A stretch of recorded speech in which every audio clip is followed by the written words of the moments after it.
চাকরিহারা শিক্ষকরা আন্দোলনে আচার্য সদন ঘেরাও, তাদের দাবি একটাই যে যোগ্য এবং তথাকথিত অযোগ্য যারা তাদের লিস্টটা পাবলিশ করা হোক। যদি না পাবলিশ করা হয় কি সমস্যা সুমিতদা? সমস্যা তো প্রচুর, অনেক সমস্যা। তার কারণ হচ্ছে তাহলে আবার সেই বেনজল ঢুকে থাকবে। আবার রাজ্য সরকার অলরেডি যা বক্তব্য বলে দিয়েছেন এবং শিক্ষামন্ত্রী যা বলে দিয়েছেন তার থেকে এটুকু পরিষ্কার, লিস্ট পাবলিশ হবে না। কারণ অলরেডি শিক্ষামন্ত্রী ব্রাত্য বসু তিনি বলেছেন সুপ্রিম কোর্ট লিস্ট পাবলিশ করতে বলেন। আমার তো মনে হয় সুপ্রিম কোর্টকেও তিনি অমান্য করছেন, রাজ্য সরকার অমান্য করছে। সুপ্রিম কোর্ট যোগ্যতার ভিত্তিতে চাকরিতে জয়েন করার কথা বলেছে এবং যোগ্যতার ভিত্তিটা অবশ্যই publication of OMR sheet and also the publication of list. এছাড়া যোগ্যতার আর কোনো ভিত্তি হতে পারে না। চোরের মতন চাকরি বজায় থাকবে কি স্যালারি বজায় থাকবে, মুখ্যমন্ত্রী কথা বা শিক্ষামন্ত্রী কথা, এগুলো বেসলেস। এই সমস্ত কথার কোনো মানে নেই। সুতরাং আপনাকে বুঝতে হবে যে রাজ্য সরকার কার্যত নিজেদের দায় ঘাড়ে নেবে না বলেই এই লিস্ট পাবলিশ করতে চাইছে না। কারণ আমি আপনাকে বলছি এই লিস্ট পাবলিশ হয়ে গেলে, আজকে কালকে 6টার সময় লিস্ট পাবলিশ করতে বলা হয়েছিল, আমি আপনাকে বলছি আজকে সন্ধ্যে 6টা কালকে সন্ধ্যে 6টা লিস্ট পাবলিশ হবে না। লিস্ট পাবলিশ হবে না। যেটুকু বোঝার সমঝদারোं के लिए इशारा ही काफी है। যদি আপনি বুঝতে পারেন, শিক্ষামন্ত্রী কথাটাকে ফলো করুন যে সুপ্রিম কোর্ট লিস্ট পাবলিশ করতে বলেনি। কোন অ্যাঙ্গেলে তিনি কথা বলতে চাইছেন? তাদেরকে বাঁচাতে চাইছেন তিনি। তারা যে আন্দোলন করছে সঠিক এবং এই আন্দোলন আরো জোরদার হবে। সাধারণ মানুষ এই আন্দোলনে তাদের পাশে থাকবেন, অলরেডি আছেন এবং ভবিষ্যতেও থাকবেন বলে আমার ধারণা। অভয়ার যেরকম আন্দোলন হয়েছিল আমার ধারণা সেই রকম আন্দোলনই হবে। এবং প্রশাসন এখনো যে খারাপ ব্যবহার করে যাচ্ছে এই আন্দোলনকারীদের সাথে, বায়ো টয়লেট দেওয়া থেকে শুরু করে এবং তাদেরকে সেখানে বসতে দেওয়া থেকে শুরু করে, এর ফল কিন্তু প্রশাসনকে এক সময় গিয়ে ভোগ করতে হবে। শোভিকদা, সিপাহী বিদ্রোহ ইংরেজদেরকে আমাদের দেশ থেকে তাড়ানোর ক্ষেত্রে একটা বড় ভূমিকা পালন করেছিল। তো শিক্ষকদের এই বিদ্রোহ, এটা কি পশ্চিমবঙ্গের রাজনীতিতে কোনো পরিবর্তন আনতে পারে? দেখুন, পশ্চিমবঙ্গের রাজনীতিতে প্রচুর বিদ্রোহ আমরা দেখেছি, প্রচুর আমরা দেখেছি সংগ্রাম। সিপিএম আমলে বেশি, এই আমলেও আমরা দেখেছি। কি পরিবর্তন আনবে কি আনবে আমি জানি না, কিন্তু এই সময়টা হয়ে গেছে একটা চিটিং বা চোর সরকারকে তাদের গতি থেকে উপড়ে ফেলার। এবং এই শিক্ষকরা, তাদের সঙ্গে যে তঞ্চকতা করা হয়েছে, সরকার সরাসরি জড়িত, সেখানে সরকারের মন্ত্রী আমলা সরাসরি জড়িত। সেই জায়গায় যদি আপনি ভাবেন তাহলে এই আন্দোলন নতুন গতি প্রকৃতি দেখাতে পারে। কি হবে ভবিষ্যৎ আমরা জানি না। কারণ সরকার অলরেডি একটা মলম প্রয়োগ করেছে যে এদের স্যালারি দেওয়া হবে, মুখ্যমন্ত্রী বলছেন। সুতরাং এবার যদি তারা কাজে জয়েন করেন, তারা ভাববেন যে তারা জিতেছেন, কিন্তু সুপ্রিম কোর্টের অর্ডার অনুযায়ী নতুন পরীক্ষা নিতে হবে। 31শে ডিসেম্বরের মধ্যে নতুন নিয়োগ করতে হবে এবং গ্রুপ সি গ্রুপ ডি তাদের কোনো চাকরি থাকবে না। আন্দোলন তো হওয়া উচিত বলেই আমার মনে হয়, আরো জোরদার আন্দোলন হওয়া উচিত। ভবিষ্যৎ বলবে, আমি তো বলতে পারি না। একজন আইনজীবী হিসাবে আমার এই সম্পর্কে বলার আমার মনে হয় সেটা ধৃষ্টতা। কিন্তু যেখানে আইনের শাসন নেই, যেখানে আইনকে বৃদ্ধাঙ্গুষ্ঠ দেখানো হয়, সুপ্রিম কোর্ট অর্ডার দেওয়ার পরও রাজ্য সরকার কার্যত চোর চিটিংবাজদের বাঁচাতে চায়, সেখানে আন্দোলনটাই একমাত্র পথ এবং সেই জায়গাটা খোলা রয়েছে, সবে শুরু, ভবিষ্যতে হয়তো আরো বড় হতে পারে। শোভিকদা, প্রশাসনিক প্রধান মুখ্যমন্ত্রী তিনি কেন সত্যি কথা বলছেন না? তিনি মিসলেনিয়াস এমএ ফাইল করে তিনি ওখানে বললেন, অ্যাডমিট করলেন যে তিনি রায় মেনে নিচ্ছেন, কিন্তু রিভিউ পিটিশন করবেন এবং যোগ্যদের চাকরি থাকবে বলে তিনি তাদেরকে আশ্বাস দিচ্ছেন। এই দ্বিচারিতাটা কেন? দ্বিচারিতা তো থাকবেই। দেখুন, রাজ্য সরকার প্রথমে বলেছিল যোগ্য অযোগ্য বলে কিছু নেই, এটা আপনার একদম জলের মতো পরিষ্কার। সুপ্রিম কোর্টের কথা আপনি ছেড়ে দিন, আমরা জানি যে কোনো রিট মামলা এটা চ্যালেঞ্জ হয়েছিল সর্বপ্রথম ক্যালকাটা হাইকোর্টের সিঙ্গেল বেঞ্চে। তখন জাস্টিস ছিলেন জাস্টিস অভিজিৎ গঙ্গোপাধ্যায়। 2021 সালের শেষের দিকে এবং 2022 সাল ধরে তিনি এই এসএসসি মামলাগুলো শুনেছিলেন। রাজ্য সরকার যখন পরিষ্কার রিপোর্ট পেশ করতে পারল না, তখন তিনি সিবিআই অর্ডার দিয়েছিলেন। সিবিআই তদন্ত করে যখন রাজ্য সরকার দেখছে বেঁচে যাওয়ার আর কোনো রাস্তা নেই, তখন তারা এসে একটা ওয়ান্স আপন এ টাইম তারা এসে একটা গল্প দিয়ে দিল কি ওএমআর মার্কশিট সব নষ্ট হয়ে গেছে, আর যোগ্য অযোগ্য আলাদা করা সম্ভব না। সিবিআইও সেই মর্মে অর্ডার দিল, সেই মর্মে রিপোর্ট ফাইল করলো।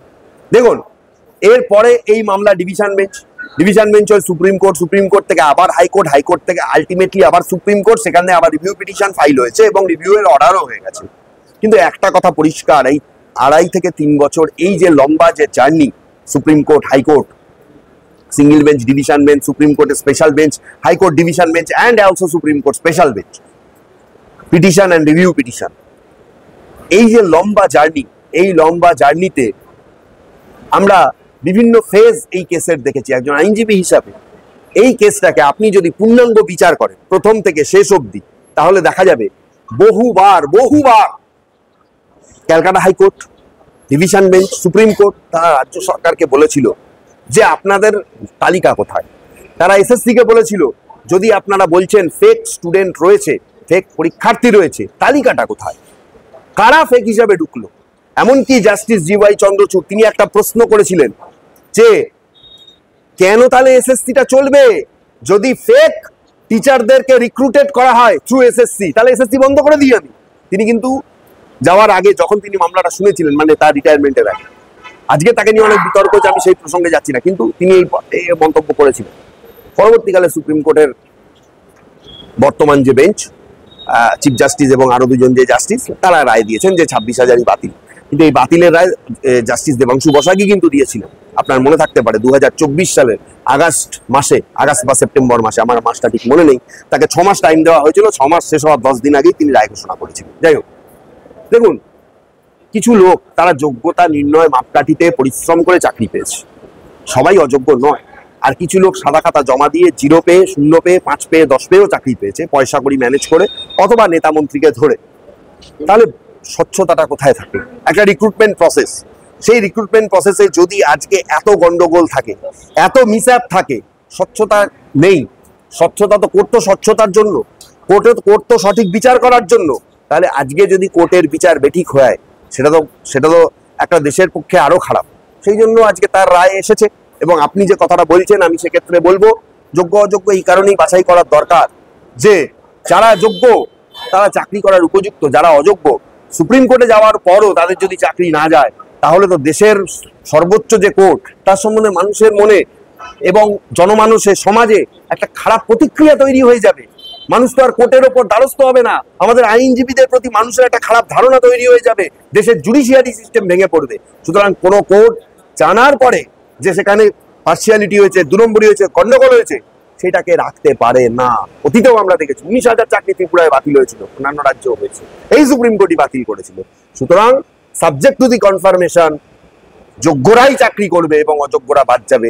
সেটা যখন সেগ্রিগেশন হয়নি, সেখানে যোগ্য অযোগ্যের তালিকা দিতে বলেছে সুপ্রিম কোর্ট, আমি মনে করি সঠিক, এবং সেই তালিকার মারফত যোগ্যরা চাকরি করুক। শুধু 31শে ডিসেম্বর কেন, আমার ধারণা রিভিউ পিটিশন করলে পরবর্তীকালে এই গ্রাউন্ডগুলো কনসিডার হতে পারে এবং তাদের চাকরি কন্টিনিউয়েশনও হতে পারে। সেটা পরবর্তীকালে কি হবে সেটা আমি আসছি না, কিন্তু এই জন্যই যোগ্য অযোগ্যের তালিকাটা দেওয়া জরুরি।